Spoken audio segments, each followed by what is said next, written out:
Shalom Bapak Ibu, Saudara-saudara yang diberkati oleh Tuhan. Selamat hari Minggu bagi kita semua. Kita akan mendengarkan kebenaran firman Tuhan pada minggu ini.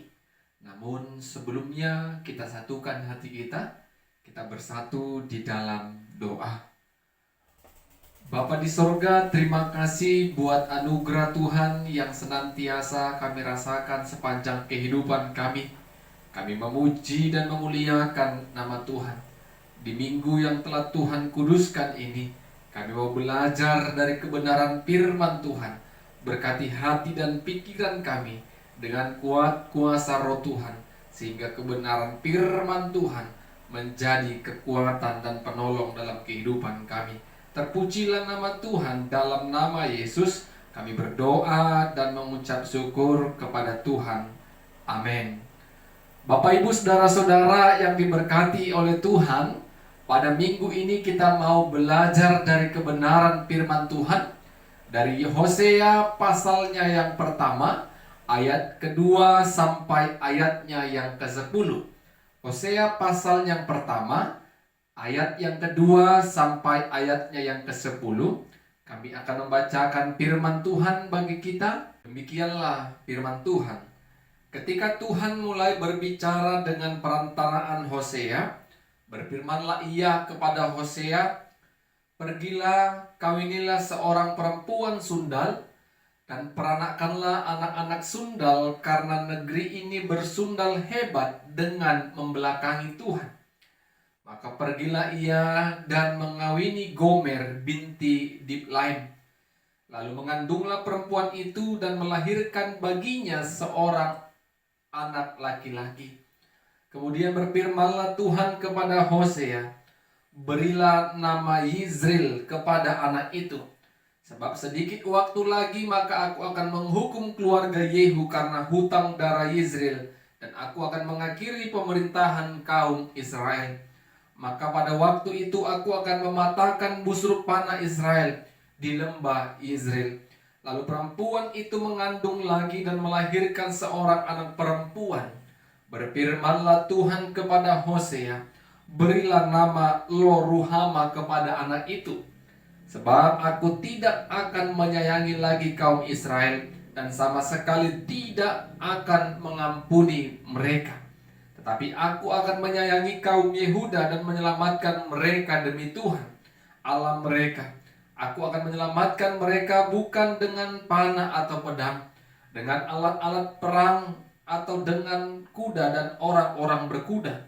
Sesudah menyapi Lo-ruhama, mengandunglah perempuan itu lagi dan melahirkan seorang anak laki-laki. Lalu berfirmanlah ia, "Berilah nama Lo-ami kepada anak itu, sebab kamu ini bukanlah umatku dan aku ini bukanlah Allahmu. Tetapi kelak jumlah orang Israel akan seperti pasir laut yang tidak dapat ditakar dan tidak dapat dihitung. Dan di tempat di mana dikatakan kepada mereka, 'Kamu ini bukanlah umatku,' akan dikatakan kepada mereka, 'Anak-anak Allah yang hidup.'" Amin. Bapak Ibu saudara-saudara yang diberkati Tuhan, pada minggu ini kita mau mendengarkan firman Tuhan dengan tema Tuhan mengasihi dan menyelamatkan umatnya. Tuhan mengasihi dan menyelamatkan umatnya. Bapak Ibu saudara-saudara yang diberkati oleh Tuhan, berbicara tentang mengasihi, tidak ada kasih yang lebih besar daripada kasih yang dimiliki oleh Tuhan Allah kepada kita umat manusia yang diciptakannya. Kita semua bebas dari belenggu dosa dikarenakan karena kasih Allah yang begitu besar, sehingga ia mengaruniakan anaknya yang tunggal, sehingga kita yang percaya mendapatkan pengampunan dosa. Pengorbanan Kristus Yesus anak Allah yang tunggal, bukti kasih Allah kepada kita umat manusia, sehingga kita tidak lagi hidup dalam dosa, tetapi Tuhan telah memberikan kita pengampunan bagi kita yang percaya kepada Kristus Yesus sebagai Tuhan dan Juru Selamat yang hidup. Saudara-saudara, Bapak Ibu yang diberkati Tuhan, kita dapat melihat kembali gambaran kasih Allah melalui firman Tuhan yang kita baca dan dengar pada minggu ini. Bagaimana Allah mengasihi umat Israel ketika umat Israel melakukan pelanggaran ataupun kesalahan. Allah tetap menaruh kasih atas mereka. Kalau kita baca dengan seksama tadi, bagaimana Allah berfirman kepada Nabi Hosea agar Hosea mengawini perempuan sundal dan memperanakkan anak dari perempuan sundal tersebut. Bapak Ibu saudara-saudara, kenapa Allah memerintahkan Nabi Hosea untuk mengambil perempuan sundal dan memperanakkan anak dari perempuan itu? Karena demikianlah gambaran umat Israel pada saat itu. Hubungan Allah dengan umat Israel seperti hubungan suami dan istri. Tetapi hubungan itu mengalami ketidakbaikan. Umat Israel tidak setia kepada Tuhan Allah. Umat Israel membelakangi Tuhan dengan menyembah dewa-dewa. Dengan demikian mereka telah melakukan perzinahan rohani ataupun persundalan kepada Tuhan Allah. Karena mereka tidak menaruh kesetiaan kepada Tuhan Allah. Demikian jugalah gambaran istri yang diambil Nabi Hosea, yaitu Gomer. Gomer diambil oleh Hosea, dan ketika mereka sudah menikah, lahirlah anak pertama Gomer, yaitu Yizril. Lahirlah baginya Yizril. Bapak Ibu saudara-saudara, ketika Yizril lahir, berikutnya lahirlah anak kedua, anak perempuan. Maka dikatakan Tuhan Allah berfirmanlah Allah kepada Hosea untuk memberikan nama Lo Ruhama. Dan berikutnya anak yang ketiga, lahir seorang anak laki-laki. Tuhan berfirman kepada Hosea, beri nama Lo Ami. Bapak Ibu saudara-saudara, anak kedua dan ketiga yang dilahirkan oleh Gomer adalah hasil dari persundalannya dengan laki-laki lain. Hasil perzinahannya dengan laki-laki lain. Gomer tidak menaruh kesetiaan kepada Hosea. Itulah gambaran umat Allah kepada Allah pada saat itu. Walaupun mereka menyembah Tuhan Allah, tetapi mereka juga percaya dan menyembah dewa-dewa lain. Sehingga mereka tidak lagi menaruh kesetiaan kepada Tuhan Allah. Bapak Ibu saudara-saudara, gambaran rumah tangga Hosea dan Gomer, itulah gambaran bagaimana umat Israel telah membelakangi Tuhan Allah. Tetapi Tuhan Allah memberikan hukuman kepada mereka. Bahkan Tuhan mengatakan kepada mereka, kalau Tuhan tidak lagi menjadi Allah mereka, Tuhan tidak menaruh kasih, Tuhan tidak mengampuni mereka, konsekuensi dari dosa, yaitu hukuman, tetap berjalan. Mereka mendapatkan hukuman oleh karena akibat yang mereka lakukan, oleh karena hal yang tidak berkenan di hadapan Tuhan. Tetapi Bapak Ibu saudara-saudara, walaupun Allah menghukum mereka, kalau kita baca ayat 10, bagaimana umat Israel kembali dipulihkan. Allah berfirman, kalau jumlah umat Israel seperti pasir di padang laut. Artinya jumlahnya tidak terbilang. Yang dulunya mereka dikatakan tidak anak-anak Allah, sekarang mereka dikatakan anak-anak Allah yang hidup. Bapak Ibu Saudara-saudara, kalau kita lihat dan baca ayat 10, bagaimana Tuhan Allah menaruh kasih kepada mereka, sehingga Tuhan berkata dan berfirman, jumlah umat Israel akan banyak seperti pasir di laut. Mereka tidak lagi dikatakan tidak umat Allah, tetapi mereka akan disebut anak-anak Allah yang hidup. Awalnya Allah marah kepada mereka dengan mengatakan tidak mengampuni mereka dan aku bukan Allah mereka. Tetapi karena kasih Allah yang begitu besar, Allah memberikan kesempatan mereka untuk mengalami pertobatan dan perubahan. Sehingga Allah memulihkan keadaan mereka dan mengatakan kepada mereka kalau umat Israel akan menjadi anak-anak Allah yang hidup. Bapak Ibu, kalau kita baca ayat selanjutnya, yang tadi dikatakan Ruhama menjadi Ruhama. Yang pertama Lo-ami menjadi Ami. Terjadi perubahan nama. Yang tadinya Allah tidak mengampuni mereka menjadi Allah mengampuni mereka. Yang tadinya Allah tidak ingin dikatakan Allah mereka menjadi Allah mereka pada saat itu. Bapak Ibu Saudara-saudara yang diberkati Tuhan, bagaimana dengan kita? Apakah ketika kita merasakan kasih dan pemeliharaan Tuhan, apa yang boleh kita lakukan dan kerjakan? Yang pertama, kita harus bersyukur. Karena apa Bapak Ibu Saudara-saudara? Apa yang kita terima, apa yang kita peroleh sampai pada saat ini bukan karena kuat dan hebat kita, tetapi oleh karena anugerah Tuhan. Ketika kita sudah bersyukur Bapak Ibu Saudara-saudara, apa yang mau kita lakukan berikutnya? Kita harus menjadi umat Allah yang setia untuk memuji, menyembah Tuhan. Kita harus menyembah Dia yang telah menaruh kasih kepada kita. Bukan karena kebaikan kita, kebolehan kita, tetapi karena kasih Allah itulah yang begitu besar. Itulah yang telah menyelamatkan kita. Sehingga kita harus menyembah Tuhan dengan segenap hati.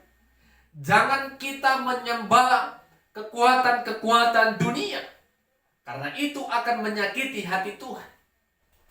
Dengan melakukan itu, kita telah melakukan perzinahan rohani, telah melakukan persundalan kepada Allah. Kita harus setia kepada Allah yang menciptakan, yang menyelamatkan kita dari belenggu dosa. Bapak Ibu Saudara-saudara, Tuhan menantikan kita untuk mengalami pertobatan dan perubahan. Tuhan menantikan kita. Bagaimana dengan kita? Apakah kita memberikan respon yang positif akan kesempatan-kesempatan yang Tuhan berikan bagi kita untuk mengalami perubahan? Tuhan itu mengasihi kita. Tiada kasih yang lebih besar dari kasih Allah. Ketika kita mengaku dan datang kepada Dia dan meminta ampun, Tuhan akan mengampuni kita. Karena kasih Allah yang begitu besar. Seperti tema kita pada minggu ini, Tuhan mengasihi dan menyelamatkan umatnya. Kita sudah dikasihi dan kita sudah diselamatkan dalam Kristus Yesus. Mari Bapak Ibu Saudara-saudara, tetaplah setia kepada Tuhan, sembahlah Tuhan, jangan pernah menyakiti hati Tuhan dengan menyembah hal-hal dunia, kekuatan-kekuatan dunia, bahkan lebih menaruh kepercayaan kepada kekuatan dunia. Kekuatan Tuhan lebih besar daripada kekuatan dunia. Oleh karena itu, tetaplah setia menyembah Tuhan yang telah menaruh kasih dan menyelamatkan kita. Amin. Bapa di sorga, terima kasih buat kebaikan dan anugerah Tuhan. Kami telah menikmati berkat Tuhan melalui kebenaran firman Tuhan. Biarlah firman Tuhan yang telah kami perdengarkan dan dengarkan dapat kami lakukan dalam kehidupan kami. Kami mengingat kasih Tuhan, kami mengingat keselamatan yang diberikan Tuhan kepada kami melalui Kristus Yesus. Roh-Mu yang menolong dan mampukan kami. Dalam nama Yesus kami berdoa dan bersyukur. Amin. Shalom. Tuhan Yesus memberkati kita semua. Shalom Bapak Ibu Saudara-saudara yang diberkati oleh Tuhan. Kita bersyukur oleh karena anugerah dan rahmat-Nya kita boleh kembali mendengarkan kebenaran firman Tuhan pada saat ini. Sebelum kita mendengarkan firman-Nya, terlebih mari kita satukan hati kita bersatu dalam doa. Terima kasih kami ucapkan kepadamu ya Tuhan, yang memberkati dan memelihara kehidupan kami. Kami puji dan muliakan nama Tuhan. Kami bersyukur setiap waktu Tuhan berikan kepada kami untuk mendengarkan kebenaran firman Tuhan. Dan waktu ini mau kami gunakan dengan sebaik-baiknya. Biarlah berkati hati dan pikiran kami dengan kuat kuasa roh Tuhan. Dalam nama Yesus kami berdoa dan mengucap syukur kepada Tuhan. Amin. Bapak Ibu Saudara-saudara yang diberkati Tuhan, kita mau mendengarkan firman Tuhan dari Kolose pasal 2 ayat 6 sampai ayatnya yang ke-19. Kolose pasal 2 ayat 6 sampai ayatnya yang ke-19. Kami akan bacakan firman Tuhan bagi kita, demikianlah firman-Nya. Kamu telah menerima Kristus Yesus Tuhan kita, karena itu hendaklah hidupmu tetap di dalam Dia. Hendaklah kamu berakar di dalam Dia dan dibangun di atas Dia. Hendaklah kamu bertambah teguh dalam iman yang telah diajarkan kepadamu, dan hendaklah hatimu melimpah dengan syukur. Hati-hatilah supaya jangan ada yang menawan kamu dengan filsafatnya yang kosong dan palsu, menurut ajaran turun-temurun dan roh-roh dunia, tetapi tidak menurut Kristus. Sebab dalam Dialah berdiam secara jasmania seluruh kepenuhan kealahan, dan kamu telah dipenuhi dalam Dia. Dialah kepala semua pemerintah dan penguasa. Dalam Dia kamu telah disunat, bukan dengan sunat yang dilakukan oleh manusia, tetapi dengan sunat Kristus yang terdiri dari penanggalan akan tubuh yang berdosa. Karena dengan Dia kamu dikuburkan dalam baptisan, dan dalam Dia kamu turut dibangkitkan juga oleh kepercayaanmu kepada kerja kuasa Allah yang telah membangkitkan Dia dari orang mati. Kamu juga meskipun dahulu mati oleh pelanggaranmu, dan oleh karena tidak disunat secara lahiriah, telah dihidupkan Allah bersama-sama dengan Dia, sesudah Ia mengampuni segala pelanggaran kita, dengan menghapuskan surat hutang yang oleh ketentuan-ketentuan hukum mendakwa dan mengancam kita. Dan itu ditiadakannya dengan melakukannya pada kayu salib. Ia telah melucuti pemerintah-pemerintah dan penguasa-penguasa, dan menjadikan mereka tontonan umum dalam kemenangannya atas mereka. Karena itu janganlah kamu berikan orang menghukum kamu mengenai makanan dan minuman, atau mengenai hari raya, bulan baru, ataupun hari Sabat. Semuanya ini hanyalah bayangan dari apa yang harus datang, sedang wujudnya ialah Kristus. Janganlah kamu biarkan kemenanganmu digagalkan oleh orang yang pura-pura merendahkan diri dan beribadah kepada malaikat, serta berkanjang pada penglihatan-penglihatan dan tanpa alasan membesar-besarkan diri oleh pikirannya yang duniawi. Sedang ia tidak berpegang teguh kepada kepala, dari mana seluruh tubuh yang ditunjang dan diikat menjadi satu oleh urat-urat dan sendi-sendi menerima pertumbuhan ilahinya. Amin. Saudara-saudara, Bapak Ibu yang diberkati oleh Tuhan, tema firman Tuhan bagi kita pada saat ini, hendaklah kamu berakar dan dibangun di dalam Dia. Hendaklah kamu berakar dan dibangun di atas Dia. Bapak Ibu saudara-saudara yang diberkati oleh Tuhan, mungkin kalau kita bertanya kepada orang-orang percaya yang kita sebut dengan orang-orang Kristen, maka mereka akan mengatakan, aku percaya kepada Yesus sebagai Tuhan dan Juru Selamat yang hidup. Aku percaya Yesus itu telah menyelamatkanku dari dosa-dosaku. Tetapi Bapak Ibu Saudara-saudara, kepercayaan itu terkadang tidak sesuai dengan pengakuan yang disampaikan oleh orang-orang percaya dengan melakukan hal-hal yang tidak berkenan di hadapan Tuhan. Ada banyak contoh yang boleh kita lihat dan saksikan. Kita mengaku sebagai orang percaya, tetapi orang percaya yang tetap melakukan tradisi-tradisi yang tidak benar, tradisi-tradisi yang sesungguhnya tidak berkenan di hadapan Tuhan. Salah satu contoh, kita percaya tradisi jarah ke kubur orang-orang yang kita kasihi, ke kubur orang-orang yang telah terlebih dahulu mendahulu kita. Itu adalah tradisi yang baik.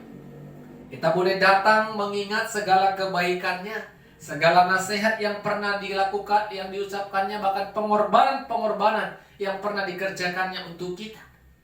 Sebatas itu baik.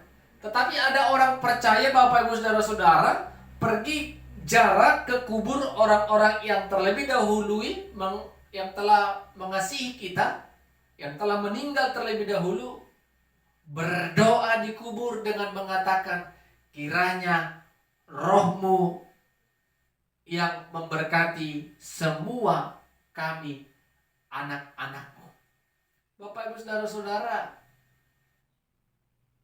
itu yang salah. Tidak bisa roh orang mati memberkati yang hidup. Orang yang hidup yang memberkati adalah Tuhan. Itu yang salah.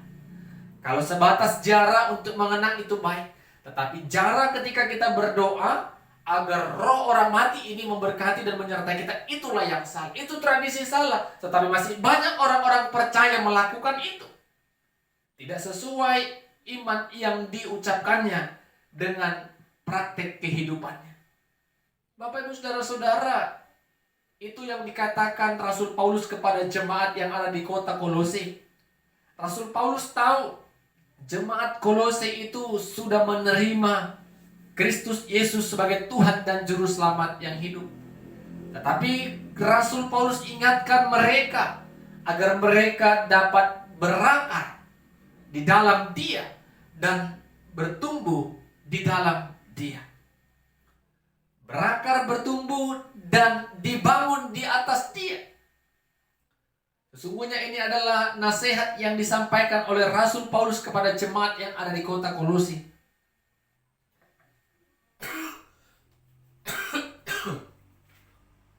Karena apa Bapak Ibu Saudara-saudara?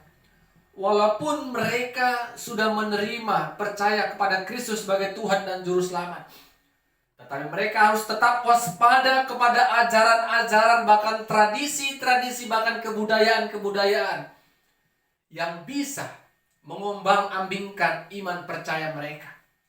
Kalau mereka tidak pegang teguh iman mereka, maka mereka akan gampang diombang-ambingkan.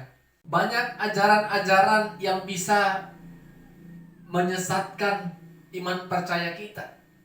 Apalagi di zaman-zaman sekarang, Bapak Ibu Saudara-saudara, kalau kita tidak berpegang teguh pada kepercayaan kita, maka kita bisa diombang-ambingkan iman percaya kita. Akan banyak doktrin-doktrin, dogma-dogma yang baru. Sesungguhnya kalau kita tidak berakar dalam Dia dan dibangun di atas Dia, maka kita bisa digoncangkan iman percaya kita. Bagaimana Rasul Paulus ingatkan agar kita berakar dalam Dia? Sesungguhnya Bapak Ibu Saudara-saudara, berakar, bertumbuh, dan berbuah. Ketika kita tidak setia mendengarkan firman Tuhan, memuji dan bersekutu kepada Dia, dan tidak memiliki jam-jam doa kepada Tuhan, maka kita tidak dapat berakar dalam Dia. Orang yang berakar, bertumbuh, dan berbuah, ini adalah orang-orang yang tidak bisa diombang-ambingkan iman percayanya. Karena dia berpegang teguh pada imannya dan dibangun di atas Dia. Segala sesuatu yang kita pikirkan berdasarkan kehendak Tuhan, bukan kehendak kita. Segala sesuatu yang kita rencanakan dan lakukan harus berdasarkan kehendak Tuhan. Harus didasarkan oleh karena iman kita kepada Tuhan, bukan karena keinginan kita semata. Dengan demikian Bapak Ibu Saudara-saudara, ketika kita sudah berakar, bertumbuh dan berbuah dan dibangun di atas Dia, maka apapun yang kita dengarkan yang tidak sesuai dengan kehendak Tuhan, maka itu bisa saja tidak kita imani. Boleh kita dengar, tetapi apa yang kita dengar sesungguhnya bukanlah menjadi iman percaya kita. Yang menjadi iman kita adalah Yesus adalah Tuhan dan Juru Selamat kita yang hidup. Bapak Ibu Saudara-saudara, di sekitar kita mungkin banyak hamba-hamba Tuhan. Hamba-hamba Tuhan yang mengerti kebenaran firman Tuhan. Datanglah kepada hamba-hamba Tuhan. Ketika kita mendengarkan ajaran baru, doktrin baru, datang kepada hamba Tuhan. Mencoba memberikan atau mendengarkan pemahaman-pemahaman baru tentang apa yang kita dengarkan. Jangan kita mendengarkan ajaran baru dan kita telan bulat-bulat, dan itu pula yang menjadi kita imani. Jangan. Iman kita harus jelas. Aku diselamatkan karena Yesus. Yesus mati di kayu salib karena dosaku. Yesus mati, Yesus bangkit oleh karena kuasa Allah ada di dalamnya. Kita harus percaya Bapak Ibu Saudara-saudara, sehingga kita boleh menikmati setiap anugerah Tuhan. Kita harus berakar, harus bertumbuh, berbuah, dan segala yang kita lakukan harus berdasarkan dengan kebenaran firman Tuhan. Jangan kita mengatakan aku Kristen, aku percaya sama Yesus, tetapi kita menyimpang dari kehendak Tuhan. Seperti yang kami katakan awal tadi, kalau kita memang percaya sepenuhnya akan kuasa Tuhan, kita tidak akan berdoa kepada roh orang mati untuk memberkati dan menyertai kita. Tetapi kepada Tuhanlah yang menciptakan dan menyelamatkan kita. Kepadanya lah kita berdoa agar kita diberkati dan dipelihara oleh Tuhan. Amin. Kita berdoa. Bapa dalam Yesus, terima kasih buat firman Tuhan. Kami telah mendengarkan firman-Mu, Roh-Mu yang menolong kami, agar hidup kami tetap percaya kepada Kristus Yesus sebagai Tuhan dan Juru Selamat kami yang hidup. Bapa di surga, terima kasih ya Tuhan. Dalam nama Yesus kami berdoa dan bersyukur. Amin. Shalom, Tuhan Yesus memberkati kita semua.